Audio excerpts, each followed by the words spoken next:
Hey, what's up, y'all? Welcome back to Project Unchained. Today, I want to talk a little bit about why I'm here and why I'm choosing to do this. When I was at my worst, when I was 12 years old and I was suicidal, I was so alone. I felt so unseen. I felt so unheard.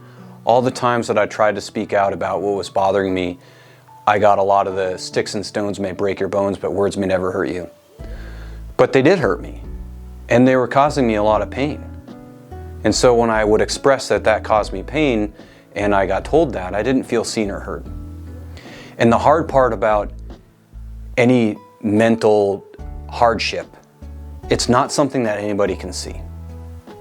Somebody can look completely fine, and other people will not even know that they are struggling.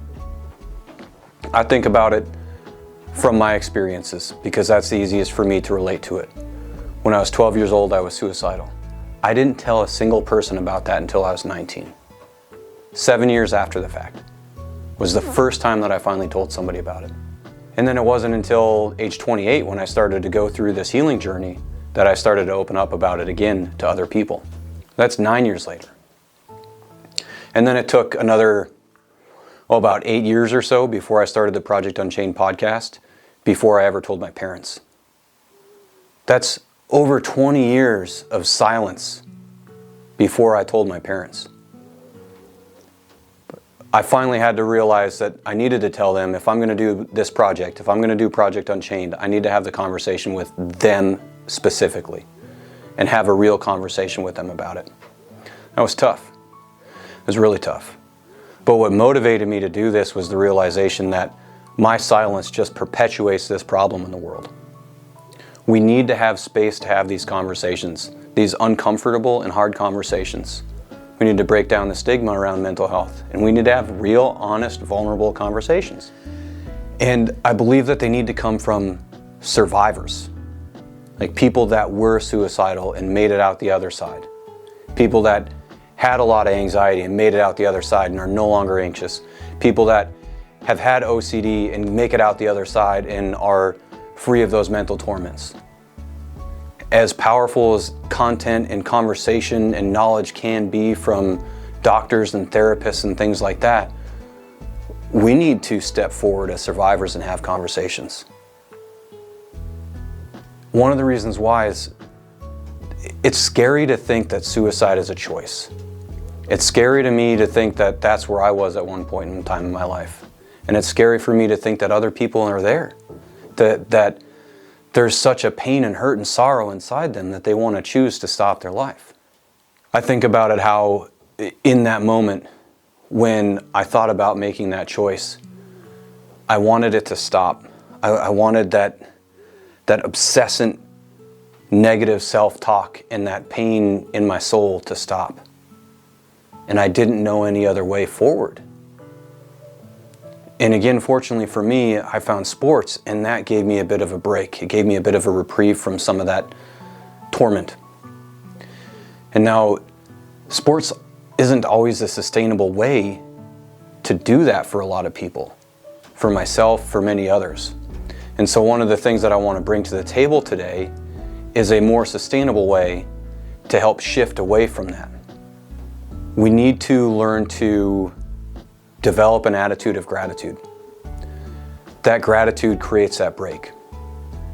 One of the things that really inspired me as I started on this healing journey was my cousin Franny was going through some considerable health impacts, some brain tumors, seizures, and was really struggling. She was on the brink of her death. And she did a 365-day gratitude journal blog, and that really helped her make it through that battle on the other side. And she got a few more years out of her life before she was finally taken with another brain tumor. But seeing that inspired me. Seeing her go through that gratitude blog journal inspired me to start to cultivate my own gratitude practice. And as I cultivated that practice, I came to the realization that when we really cultivate that gratitude and we really start to feel it, the thing is we can't be feeling that gratitude and also be in suffering at the same time. So that's a really powerful way, a really powerful tool that we can use to create that shift away from maybe wanting to make that choice, so that we can get out away from some of those hard feelings to make a better choice moving forward. I want to share with you some ways to help start cultivating that. For me, one of the things that I did was just started simply by, when I wake up, I'd tell Nitro, "Oh, Nitro, I'm grateful for you today." It was easy because, you know, he was my best friend. He would show me that love back. But I needed to go further. I needed it to be for me. So a lot of times I would just acknowledge that I was grateful for this warm bed, this nice soft pillow, the toothpaste that keeps my mouth minty fresh. Just trying to acknowledge that. And then I stepped it up another level and started to say a lot of those things out loud to myself, looking in the mirror. I'd look myself right in the mirror. Today, I am grateful for, and think of something. Today I'm grateful for, again, this toothpaste. We can start it out super simple. We can expand it. There's always something we can be grateful for. Even when the situation seems like it's really dire and it's really negative and we don't feel like we have something to be grateful for, there's something. And this is what it is. Breathe with me. Take a nice big deep breath.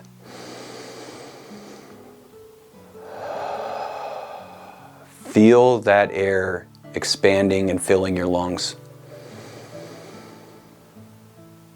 You feel that? You can feel that expansion.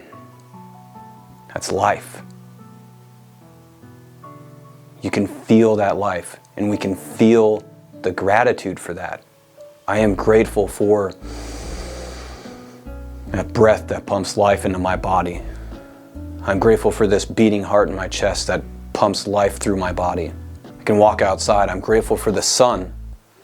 For without that sun, there is no life on earth. I'm grateful for the moon to create some gravity on the earth.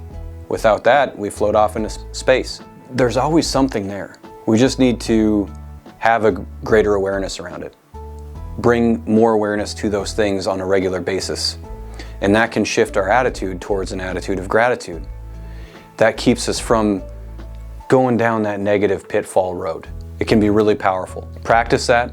A really good way to do it too, on top of saying it, is to journal it. Write it out in that journal. Today I am grateful for this opportunity to create this video. I wrote about that as I journaled and reflected on what I was about to do and talk about here. And it felt really good. It feels really good to be able to do this.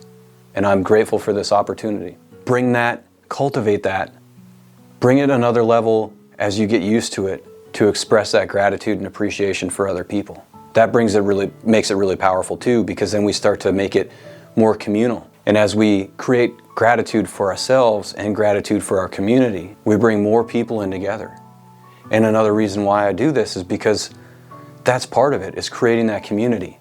When we do this work together and we walk this path together, we heal stronger and deeper. I know since I've started this project, it's helped me connect with things that were really stuffed down that I didn't know about. And I've been able to dig them up and let them go. But I have to be able to acknowledge them first. So this has been really beneficial. I get just as much out of this as anybody does listening to this. So I appreciate the opportunity to do this work with you. I'm incredibly grateful for that. So that's part of it. We want to use that gratitude so that we can learn how to use that to shift ourselves into more of a positive attitude. Cultivate that. It takes practice. It might not be your standard operating mode or mood, right? But this is part of shifting that so that we can have that higher state, that better mood moving forward. Make sure to like the video, subscribe to the channel, and we'll see you next time.